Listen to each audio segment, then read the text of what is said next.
सोने चांदी के भाव में लगातार उतार-चढ़ाव देखा जा रहा है, लेकिन राहत की बात ये है कि 2 दिनों के भीतर करीब 12,000 रुपए की गिरावट जो है वो सोने में आई है। इसी तरह से चांदी भी लगभग जो है वो 1 लाख रुपए टूट गई है।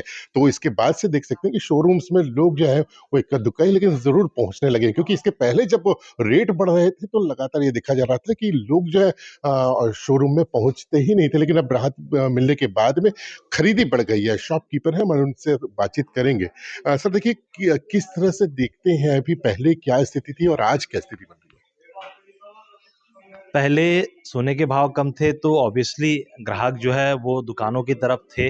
अब ग्राहक जिस तरह से भाव बढ़ रहे हैं तो उनका आगमन जो है वो काफ़ी कम हो गया है और लोग इंतज़ार कर रहे हैं कि सोने के भाव शायद और गिरें तो कम भाव में ले लें।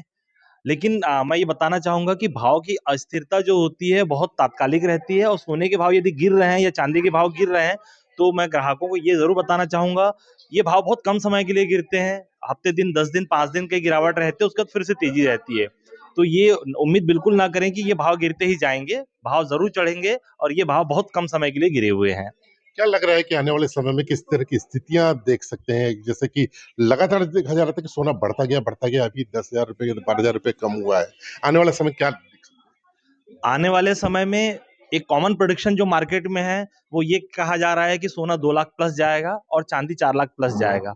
चांदी 4 लाख प्लस तो हो ही चुकी थी, उसके बावजूद अभी 1 लाख 8,000, 1 लाख 10,000 की गिरावट हुई है, परंतु फिर वापस चढ़ेगा चांदी, ये भी फिक्स है क्योंकि जिस तरह से कंजम्पशन चांदी का ईवी, सोलर पैनल्स और इंडस्ट्रियल यूज़ हो रहा है, तो चांदी रुकेगी नहीं। और सोना भी जो है वो एक करंट इन्वेस्टमेंट है, सारे दुनिया में जिस तरह अस्थिरता का माहौल है, तो उसको देखते हुए यही है कि सारे दुनिया के सारे बैंक्स सोने में इन्वेस्ट कर रहे हैं, तो सोना भी जो है वो बिल्कुल बढ़ेगा ही और कोई आश्चर्य नहीं है 2 लाख के ऊपर चला जाए तो। है? अच्छा, क्या लगता है कि जो जिस तरह से अभी सोने के भाव में काफ़ी उतार-चढ़ाव देखा गया, किस तरह का बिज़नेस में अवसर मान सकते हैं सर?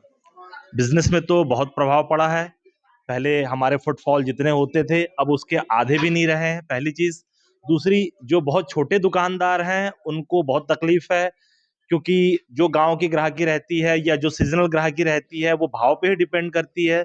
तो उस तरह से ग्राहकों का दुकानों में चढ़ना जो है बहुत कम हो चुका है और बड़े दुकानदार भी जो हैं इससे प्रभावित हैं। तो जब तक भाव में एक स्थिरता ना आ जाए, चाहे वो कोई भी हो, चाहे घटा हुआ हो, चाहे बढ़ा हुआ हो, जब तक भाव में स्थिरता ना आ जाए, तो व्यापार में तो असर पड़ेगा ही। ठीक है। तो देखिए अभी लगातार जो है उतार-चढ़ाव बना हुआ है। अभी ये बता रहे हैं जिस तरह से कि जो सोना और चांदी के भाव में थोड़ी गिरावट आई है, लेकिन आने वाले समय में हो सकता है कि बढ़ भी जाए। तो फिलहाल जो भी है ग्राहक जो है वो सोच समझ कर करें, लेकिन राहत देने वाली बात ये ज़रूर कहा जा सकता है कि आज के दौर पे कम से कम आज के दिन में 12,000 रुपए जो सोना है, उसके भाव घट गए हैं। न्यूज़ 18 छत्तीसगढ़ के लिए दुर्ग से मिथिलेश ठाकुर।